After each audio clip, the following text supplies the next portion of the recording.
Hi friends, welcome to my channel Nisha Krishnan. ഇന്ന് നമ്മൾ സംസാരിക്കാൻ പോകുന്നത് എങ്ങനെ 30 ദിവസം കൊണ്ട് നിങ്ങളുടെ ജീവിതം മാറ്റാം എന്നതിനെ കുറിച്ചാണ്. നിങ്ങൾക്ക് ജീവിതം മാറ്റാൻ ഒരിക്കലും കൂടുതൽ ദിവസങ്ങളൊന്നും വേണ്ട. ഒരു 30 ദിവസത്തെ കണ്ടിന്യൂസ് ആയിട്ടുള്ള പ്രാക്ടീസ് മതി. എങ്ങനെ ഇത് ചെയ്യാമെന്ന് വെച്ച് കഴിഞ്ഞാൽ നിങ്ങൾക്ക് പല കാര്യങ്ങളും ഇൻക്ലൂഡ് ചെയ്യാം. നിങ്ങളുടെ ചെറിയ ചെറിയ ഹാബിറ്റായിട്ട് ചെറിയ ചെറിയ ടൈമിന് കൊടുത്തിട്ട് നിങ്ങൾക്ക് ഹാബിറ്റായിട്ട് ഇൻക്ലൂഡ് ചെയ്യാം. മൈൻഡ്ഫുൾനെസ്, അതായത് നിങ്ങളുടെ തോട്ടിലും നിങ്ങൾ ചെയ്യുന്ന പ്രവൃത്തിയിലും ശ്രദ്ധ കൊടുത്തുകൊണ്ട് കൂടുതൽ മൈൻഡ്ഫുൾ ആവാൻ ശ്രമിക്കാം. പ്രസൻറ്റ് മൊമെൻറ്റിൽ ഇരിക്കാൻ ശ്രമിക്കാം.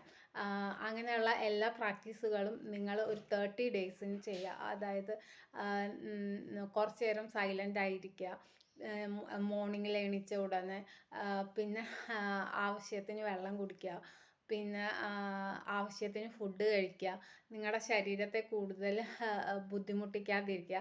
അങ്ങനെയുള്ള പല ശീലങ്ങളും നിങ്ങൾ ശീലിക്കുമ്പോൾ നിങ്ങളുടെ ശരീരം അതിനനുസരിച്ച്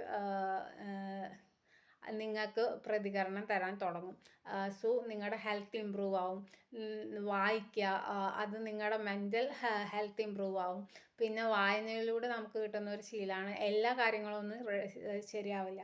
അതിൽ ശരിയും തെറ്റും അറിയാനുള്ള ഒരു കഴിവ് നമ്മുടെ ലൈഫിൽ തന്നെ അത് ഇംപ്ലിമെൻറ്റ് ചെയ്തിട്ട് ഉണ്ടാക്കുക. അങ്ങനെയൊക്കെ നമ്മൾ 30 ഡേയ്സ് ചെയ്ത് കഴിഞ്ഞ് കഴിഞ്ഞാൽ തന്നെ നമുക്ക് ഒരുപാട് ഇമ്പ്രൂവ്മെൻ്റ് ഉണ്ടാവും.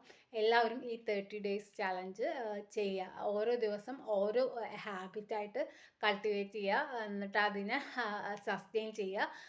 സോ നിങ്ങൾക്ക് ഉറപ്പായിട്ടും നല്ല ഇമ്പ്രൂവ്മെൻറ്റ് ലൈഫിൽ ഉണ്ടാവും.